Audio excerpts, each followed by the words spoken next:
کچھ عرصہ قبل مصر میں کھودائی کے دوران کچھ غاریں دریافت ہوئی ہیں کہ جن کے اندر سونے کی کرسیاں تھیں اور انسانوں کی ہڈیاں ملی ہیں۔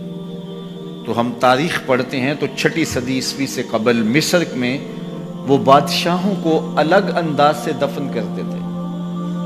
عام قبروں میں عام لوگوں کی طرح بادشاہ دفن نہیں ہوتے تھے، بلکہ بڑا غار تلاش کرتے اور اس میں سونے کی مرصع کرسی رکھتے اور اس کی لاش کو وہاں رکھتے اور اناج اور کھانے پینے کی چیزیں وہاں رکھتے۔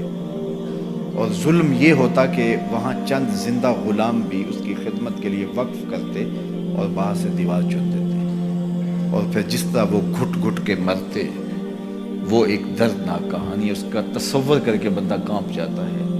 یہ دنیا کے اوپر ظلم، جبر، تعدی، ناانصافی کیا کچھ ہو رہا تھا، لیکن میرے حضور آئے تو امن ہی امن، روشنی ہی روشنی، شعور ہی شعور، اجالا ہی اجالا پھیل گیا۔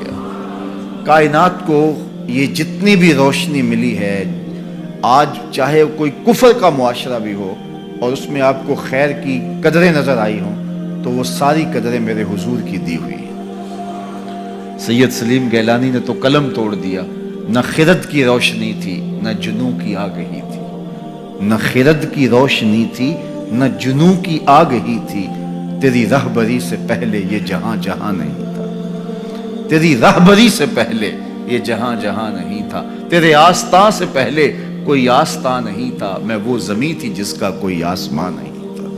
تو زندگی کا سارا جمال اسی چوکھٹ سے نصیب ہوا۔ تو اس لیے ایک دن کا یا ایک شب کا محفل میلاد محدود نہیں رکھنا، بلکہ اپنی پوری زندگی پر محفل میلاد کو پھیلا لینا ہے۔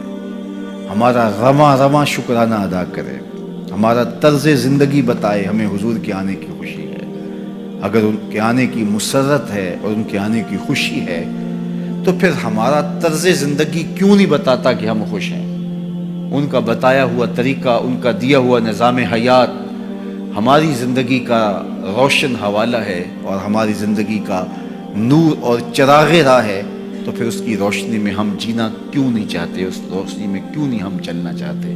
تو صاحب میلاد سے محبت اور صاحب میلاد سے پیار اور شکرانے کا ایک انداز یہ ہے کہ آپ اپنی ساری زندگی ان کے نام لگا لیں۔ میرے استاد فرمایا کرتے تھے، اور یہ بات کوئی 1000 مرتبہ کہہ چکا ہوں، وہ فرمایا کرتے تھے یہ نہ ہو کہ لوگ تمہیں پوچھے تم کون ہوتے اور تمہیں بتانا پڑے ہم مسلمان ہوتے ہیں۔ فرمایا کرتے تھے صاحب، نہ کسی کو پوچھنا پڑے نہ تجھے بتانے کی نوبت آئے، تمہاری وضع قطع ایسی ہو، تم دور سے آ رہے ہو، لوگ پہچان کے کہیں وہ دیکھو محمد عربی کا غلام آ رہا۔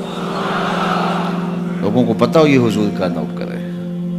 تمہارے سینے پہ حضور کے نام کا بیج لگا ہے اور تم دکان پہ بیٹھے ہو، لوگوں کو بے فکری ہونی چاہیے۔ اب اس سے 2 نمبر مال نہیں مل سکتا، یہ حضور کا عاشق ہے، کیونکہ اس کے سینے پہ حضور کے نام کا بیج لگا ہوا ہے۔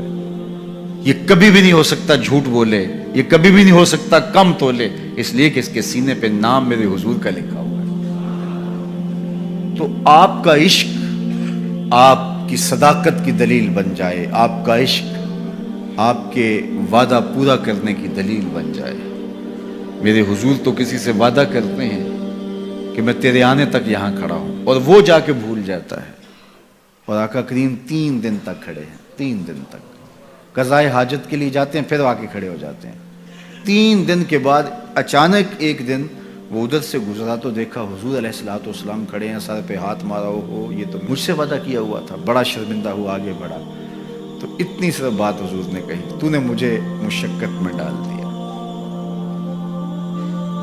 غلطی اس کی ہے، حضور نے کہا میں کھڑا ہوں اور وہ جا کے بھول گیا۔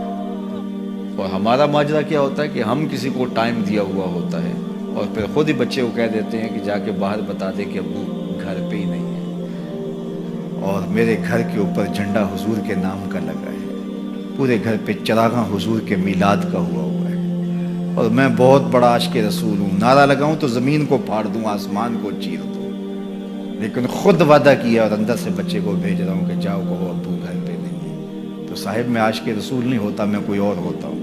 عشق وعدوں کی پابندی کا درس دیتا ہے تمہیں، تو ان کے طرز زندگی کو اختیار کرے، ان کے بتائے ہوئے طریقے کو اختیار